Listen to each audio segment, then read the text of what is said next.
Hello मेरे प्यारे बच्चे लोग, वेलकम टू आवर चैनल। आज हम लोग डिस्कस करने वाले हैं इलेक्ट्रोकेमिकल सीरीज को। इलेक्ट्रोकेमिकल सीरीज को जानना इलेक्ट्रोकेमिस्ट्री के लिए बहुत ही ज्यादा इंपॉर्टेंट है, बहुत इजी भी है। और इसकी क्या सिग्निफिकेंस है, क्या सिग्निफाई करता है, क्या ये नंबर सिग्निफाई करते हैं, इसके बारे में मैं आप लोगों से अभी डिस्कस करने वाली हूँ। और इसका कहाँ यूज होने वाला है उसको भी हम डिस्कस करेंगे। न्यूमेरिकल इसके एस्पेक्ट जो होते हैं, बहुत न्यूमेरिकल्स में हेल्प करता है ये, वहां पे कैसे हेल्प करेगा वो भी डिस्कस करेंगे। बच्चे लोग, ये जो सीरीज है ना, ये हर एक एलिमेंट की क्या है, रिडक्शन पोटेंशियल लिया हुआ है। रिडक्शन पोटेंशियल क्या होता है? जब भी कोई एलिमेंट इलेक्ट्रॉन गेन करता है, ध्यान देंगे, इलेक्ट्रॉन गेन करता है तो वो क्या हो जाता है, रिड्यूस हो जाता है। और जब वो रिड्यूस होता है तो उस वक्त जो इलेक्ट्रोड पोटेंशियल जनरेट होता है, उस इलेक्ट्रोड पोटेंशियल को बोलते हैं रिडक्शन पोटेंशियल। और अगर इलेक्ट्रॉन गेन ना करके इलेक्ट्रॉन लूज करे तो क्या हो जाएगा, ऑक्सीडेशन पोटेंशियल। हम लोगों को ऑक्सीडेशन पोटेंशियल नहीं चाहिए, हम लोग रिडक्शन पोटेंशियल की बात कर रहे हैं। हमें रिडक्शन पोटेंशियल की इस्तेमाल करना होता है। ये जितनी आपको वैल्यूज दे रखी है क्या है, रिडक्शन पोटेंशियल की है। देखो जरा, आप देख पाओगे यहाँ पे हम लोग किसकी बात कर रहे हैं, फ्लोरीन की बात कर रहे हैं। इधर सबसे पहले नंबर पे कौन आ जा रहा है, फ्लोरीन आ रहा है सबसे ऊपर, है ना, स्ट्रॉन्गेस्ट ऑक्सीडाइजिंग एजेंट। जैसे जैसे हम नीचे की तरफ आएंगे रिड्यूसिंग प्रॉपर्टी घट जाती है। सबसे ज्यादा स्ट्रॉन्ग ऑक्सीडाइजिंग कौन हो गया, फ्लोरीन हो गया, इलेक्ट्रॉन गेन कर रहा है। और इसकी वैल्यू देखो, ऑक्सीडेशन रिडक्शन पोटेंशियल जो है कितनी आ रही है, प्लस में आ रही है, पॉजिटिव में आ रही है, प्लस 2.8, राइट, रिडक्शन पोटेंशियल। जब हम नीचे आ रहे हैं, देखो जरा, हाइड्रोजन तक आते आते सबके ऊपर पॉजिटिव है। हाइड्रोजन की कितनी नजर आ रही है, देख रहे हो आप लोग, 0। हाइड्रोजन की कितनी है, 0 है। इसीलिए हाइड्रोजन को स्टैंडर्ड इलेक्ट्रोड पोटेंशियल बनाया जाता है। मैं दूसरी वीडियो में इसके बारे में डिस्कस करने वाली हूँ। SHE क्या है, स्टैंडर्ड हाइड्रोजन इलेक्ट्रोड। उससे हम लोग पोटेंशियल, क्योंकि हाइड्रोजन का पोटेंशियल 0 होता है तो उसको कपल करके दूसरे वाले एलिमेंट के साथ हम लोग हर एलिमेंट का रिडक्शन पोटेंशियल जानते हैं। ये पॉसिबल ही इसलिए हो पाया है क्योंकि हाइड्रोजन का जो पोटेंशियल है, रिडक्शन पोटेंशियल है, वो है 0। देखो बच्चे लोग, सेल है, इलेक्ट्रोकेमिकल सेल है, उसमें एक cell half cell reduction cell होगा, हाफ सेल ऑक्सीडेशन सेल होगा। और बिना दोनों सेल्स बने हुए हम लोग सर्किट पूरा नहीं कर सकते। सर्किट पूरा हो जाएगा तो जो वहां पे इलेक्ट्रोड वो क्या नाम है, पोटेंशियल जनरेट होगा, EMF जनरेट होगा, वो दोनों सेल का मिला के होगा टोटल। हमें ये नहीं मालूम कि रिडक्शन सेल का कितना है और ऑक्सीडेशन सेल का कितना है। तो हम लोग क्या करते हैं, उसको कपल अप करते हैं किसके साथ, हाइड्रोजन के साथ। हाइड्रोजन क्या है, हाइड्रोजन वो एलिमेंट है जो ऑक्सीडाइज भी हो जाता है डिपेंडिंग अपॉन सामने वाला एलिमेंट, और रिड्यूस भी हो जाता है डिपेंडिंग अपॉन सामने वाला एलिमेंट। और खुद का रिडक्शन पोटेंशियल क्या है, 0 है। खुद का 0 है तो उसको किसी भी एलिमेंट के साथ कपल अप करेंगे। से फॉर एग्जांपल कॉपर के साथ किया, एक इलेक्ट्रोड कॉपर की और दूसरी इलेक्ट्रोड हाइड्रोजन की। कैसे बनती है मैं बाद में बताऊंगी इसके बारे में, ठीक है। कपल अप किया, सेल कंप्लीट किया, साइकिल कंप्लीट किया, तो वहां पर जो इलेक्ट्रोड दोनों मिलकर के EMF जनरेट करेंगी, वो किसका किसका होगा, हाइड्रोजन का और कॉपर का। हाइड्रोजन का हमें मालूम है कितना होता है, 0, तो वो किसका जनरेट हुआ, कॉपर का जनरेट हुआ। इस तरीके से हर एक एलिमेंट को, सारे के सारे एलिमेंट्स को किसके साथ, हाइड्रोजन के साथ कपल अप करके ये रिडक्शन पोटेंशियल की लिस्ट जनरेट कर ली गई है। कैसे हाइड्रोजन का इलेक्ट्रोड बना है वो डिस्कस करेंगे हम बाद में, अभी हम सिर्फ इलेक्ट्रोकेमिकल सीरीज को जान रहे हैं। देखो, हर एक एलिमेंट को तुम देख रहे होगे कि यहाँ पे क्या है, इलेक्ट्रॉन गेन करके सबका, देखो फ्लोरीन का भी इलेक्ट्रॉन गेन हो रहा है, यहाँ पे लिथियम का भी सबसे नीचे आकर के इलेक्ट्रॉन गेन हो रहा है। गेन करने वाला पोटेंशियल है रिडक्शन पोटेंशियल। बार बार इसको एम्फसाइज कर रही हूं मैं क्योंकि दिस इज रियली इंपॉर्टेंट। जब हम ऊपर से नीचे की तरफ आते हैं तो रिड्यूसिंग प्रॉपर्टी बढ़ती चली जाती है, ऊपर की तरफ ऑक्सीडाइजिंग प्रॉपर्टी बढ़ती चली जाती है, ऑक्सीडाइजिंग एजेंट हो जाता है। फ्लोरीन सबसे स्ट्रॉन्ग ऑक्सीडाइजिंग एजेंट और लिथियम सबसे स्ट्रॉन्ग रिड्यूसिंग एजेंट होता है। बच्चे लोग, जितनी ज्यादा पॉजिटिव वैल्यू होगी रिडक्शन पोटेंशियल की, उतना ज्यादा वो ऑक्सीडाइजिंग एजेंट होगा, और जितनी नेगेटिव वैल्यू होती चली जाएगी वो उतना ही स्ट्रॉन्ग रिड्यूसिंग एजेंट होगा, यानी कि सामने वाले को फटाक से इलेक्ट्रॉन दे देगा, तो वो रिड्यूसिंग एजेंट हो गया। तो हाइड्रोजन जो है ये 0 है, इससे ऊपर वाले सारे के सारे पॉजिटिव में नजर आ रहे हैं, हाइड्रोजन से नीचे सारे के सारे किस में नजर आ रहे हैं, नेगेटिव के साथ नजर आ रहे हैं। इनका रिडक्शन पोटेंशियल कितना है, नेगेटिव है। तो ये इलेक्ट्रोकेमिकल सीरीज हम लोग डिस्कस करेंगे अब किसी न्यूमेरिकल का एग्जांपल लेते हुए। स्टैंडर्ड हाइड्रोजन इलेक्ट्रोड को भी डिस्कस करती हूँ और न्यूमेरिकल भी डिस्कस करूंगी। इसका हम लोग कैसे कैलकुलेट करते हैं, ई नोट सेल कैलकुलेट करने के लिए इसको कहाँ यूज करते हैं। वन मोर थिंग, ये स्टैंडर्ड रिडक्शन पोटेंशियल्स हैं, यानी कि जब कंसंट्रेशन दोनों ही इलेक्ट्रोड की, जब हाइड्रोजन की ले रहे हैं तो हम लोग 1 atm एटमॉस्फेरिक प्रेशर पे लेंगे, गैस है ना, और दूसरे वाली इलेक्ट्रोड की 1 मोलर कंसंट्रेशन लेंगे, तब ये जनरेट हुई है। कंसंट्रेशन चेंज होने से ई सेल चेंज हो जाता है, वो वाला बात हम करेंगे नर्स्ट इक्वेशन के साथ। तो ये सबको स्टैंडर्ड कंडीशंस में हाइड्रोजन के साथ हर मेटल को कपल अप करके रिडक्शन पोटेंशियल जनरेट किया है। क्या कैलकुलेट करने के लिए, हर एक सेल का ई नोट सेल कैलकुलेट करने के लिए। E naught cell is equal to E right minus E left. तो चलो एक बार देख लेते हैं किस तरह से ई नोट सेल कैलकुलेट किया जाता है और डिस्कस कर लेते हैं स्टैंडर्ड हाइड्रोजन इलेक्ट्रोड को भी। ठीक है, इलेक्ट्रोकेमिकल सीरीज के बारे में हम लोग बात कर चुके हैं। अब डिस्कस करते हैं कि इस इलेक्ट्रोकेमिकल सीरीज को हम यूज कहाँ करने वाले हैं। यूज कहाँ करने वाले हैं, इलेक्ट्रोकेमिकल सेल का जो पोटेंशियल होता है, पूरे के पूरे सेल का जो पोटेंशियल होता है वो कैलकुलेट करने के लिए। तो देखो जरा एग्जांपल ले लेते हैं हम लोग। कल हम लोगों ने बात की थी किसकी, जिंक प्लस कॉपर सल्फेट, ये क्या था एक्वस में, और जब इसका रिएक्शन होता है तो क्या हो जाता है, ये बन जाएगा जिंक सल्फेट, ये एक्वस हो जाएगा एंड कॉपर। ठीक है, यहाँ पे ऑक्सीडेशन स्टेट इसकी 2 प्लस हो गई, कॉपर की 0 हो गई, यहाँ कॉपर 2 प्लस था, जिंक 0 था, तो जिंक में क्या हो गया है, ऑक्सीडेशन हो गया है, और कॉपर में क्या हो गया है, रिडक्शन हो गया है। करेक्ट है। इसका जो सेल रिप्रेजेंट किया जाता है, सेल रिप्रेजेंटेशन का क्या तरीका है, सबसे पहले हम लिखते हैं हाफ सेल, कौन से वाला, ऑक्सीडेशन वाला, फिर सॉल्ट ब्रिज से उसको अलग करते हैं और फिर लिखते हैं रिडक्शन सेल, हाफ सेल। करके दिखाऊं, चलो। यहाँ पे ऑक्सीडेशन हो रहा है, देखो किसका, जिंक का। जिंक कौन से स्टेट में था पहले और कहाँ पहुंचा, इसको हम लोग लिखेंगे इस तरह से, जिंक, और बीच में एक स्लैश देंगे, और ये किस में पहुंच गया है, जिंक 2 पॉजिटिव, एक्वस कंडीशन आ गई है ये। ठीक है, ये कौन सा हाफ सेल है, ऑक्सीडेशन हाफ सेल रिप्रेजेंट हो गया। इसके बाद सॉल्ट ब्रिज को हम लोग 2 पैरेलल लाइन से दिखाते हैं और इसको डिफरेंशिएट किया जाता है इस सेल को दूसरे सेल के साथ, रिडक्शन हाफ सेल लिखेंगे। अब हम लोग रिडक्शन हाफ सेल में क्या हो रहा है, देखो कॉपर 2 पॉजिटिव से कॉपर पहुंच गया, तो इसको हम लिखेंगे, पहले कॉपर 2 पॉजिटिव था रिएक्शन से पहले एक्वस में, और रिएक्शन के बाद क्या हो गया है, कॉपर हो गया है, ये सॉलिड हो गया है, यहाँ पे जिंक सॉलिड था। ठीक है बच्चे लोग, जब ये 1 मोलर कंडीशन में है, अगर सॉल्यूशन की जो कंसंट्रेशन है वो 1 मोलर है, तो इसका जो ई सेल कैलकुलेट होगा वो क्या होगा, स्टैंडर्ड इलेक्ट्रोड पोटेंशियल।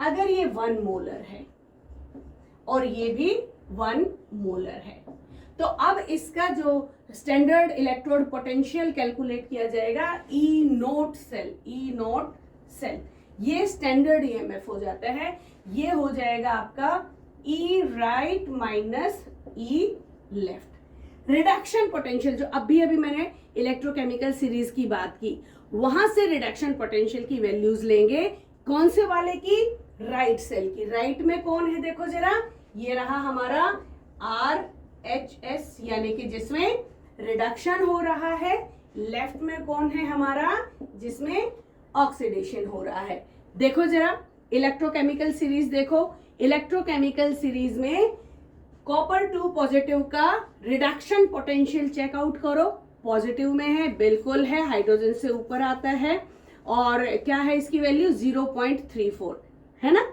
देखा, चेक किया, इलेक्ट्रोकेमिकल सीरीज में चेक करो, अपने हाथों से चेक करो, समझ आएगा चीजें। तो यहां पर इसको कैलकुलेट कर देंगे, तो 0.34 माइनस ई लेफ्ट। अब चेक करो जरा जिंक वाला, जिंक की कितनी आ रही है रिडक्शन पोटेंशियल, देखो दोनों की ही रिडक्शन पोटेंशियल देखनी है, तो कितनी आ रही है, देखो -0.76। करेक्ट है, कितना आ गया टोटल, देखो ये आ गया 1.1 वोल्ट। बहुत बढ़िया, ये ई नोट सेल कैलकुलेट हो गया इस वाले सेल का। ये जो केमिकल रिएक्शन हो रहा है इसका ई नोट सेल हो गया 1.1 वोल्ट। इस कैलकुलेशन से हम ये भी डिपिक्ट कर सकते हैं कि रिएक्शन फिजिबल है कि नहीं है। कैसे? अगर ई नोट वैल्यू पॉजिटिव में आती है तो रिएक्शन फिजिबल है, और अगर ई नोट वैल्यू पॉजिटिव में नहीं आती है तो रिएक्शन फिजिबल नहीं है। देखो इसी वाले रिएक्शन को हम एग्जांपल लेके समझा देते हैं किस तरह से क्वेश्चन आता है। क्वेश्चन आ जाएगा से फॉर एग्जांपल, क्या आप जिंक सल्फेट के सॉल्यूशन को कॉपर के कंटेनर में स्टोर कर सकते हैं, या कॉपर के स्पैचुला से उसको स्टर कर सकते हैं? कुछ भी, मतलब वो एक देंगे सॉल्यूशन और दूसरा सॉलिड होगा, वो जिस भी फॉर्म में क्वेश्चन बन सकता है। तो इसमें रिएक्शन क्या बनेगा, देखो जरा इसी को मैं इरेज करके दोबारा से उसको ही इक्वेशन बनाने की कोशिश करते हैं जो हमारा क्वेश्चन था। क्वेश्चन क्या कह रहे हैं वो? क्वेश्चन कह रहे हैं कि जिंक सल्फेट के सॉल्यूशन को कॉपर के कंटेनर में हम स्टोर कर सकते हैं कि नहीं। सॉल्यूशन क्या हुआ? Zinc sulphate. लिखो भाई, जिंक सल्फेट सॉल्यूशन है तो एक्वस हो गया, और हमने कंटेनर किसका लिया? कॉपर का लिया, तो ये सॉलिड हो गया। हम स्टोर कर सकते हैं कि नहीं? अगर रिएक्शन हुआ तो हम स्टोर नहीं कर सकते, और अगर रिएक्शन नहीं हुआ तो हम लोग स्टोर कर सकते हैं। तो चेक करते हैं ये रिएक्शन होगा कि नहीं होगा। कैसे? ई नोट सेल चेक करके। ई नोट सेल अगर पॉजिटिव आ जाता है तो भैया रिएक्शन हो रहा है, हम इस काम को नहीं कर सकते। और अगर ई नोट सेल नेगेटिव आ गया तो भैया कोई रिएक्शन नहीं हो रहा, बेफिक्र होकर के काम को करो। तो चलो, अगर रिएक्शन होगा तो क्या होगा देखें। अगर रिएक्शन हुआ तो कॉपर, मैं अभी ये बोल नहीं रही हूं कि ये हो रहा है, अगर हुआ तो क्या हो जाएगा? कॉपर सल्फेट और जिंक अलग हो जाएगा, इन केस रिएक्शन होता है।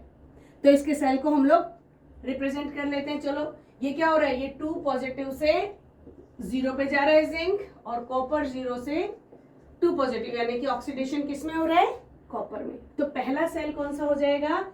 पहला सेल हम ऐसे रिप्रेजेंट करेंगे, कॉपर से copper 2 positive, aqueous salt bridge. दूसरा सेल क्या हो रहा है? जिंक क्या कंडीशन में था? जिंक 2 पॉजिटिव पे था और चला गया जिंक में। अगर रिएक्शन हुआ तो ये हुआ। राइट हैंड साइड कौन सा हो गया? ये हो गया राइट हैंड साइड। और लेफ्ट हैंड साइड कौन सा हो गया? ये हो गया। ई नोट सेल कैसे कैलकुलेट करते हैं? ई right minus E left. Reduction potential, right में कौन है? जिंक है। जिंक का रिडक्शन पोटेंशियल कितना है? देखो फटाफट से इलेक्ट्रोकेमिकल सीरीज में, ये है -0.76। ठीक है। और इसका लेफ्ट हैंड साइड में कॉपर का रिडक्शन पोटेंशियल चेक करो कितना है? 0.34।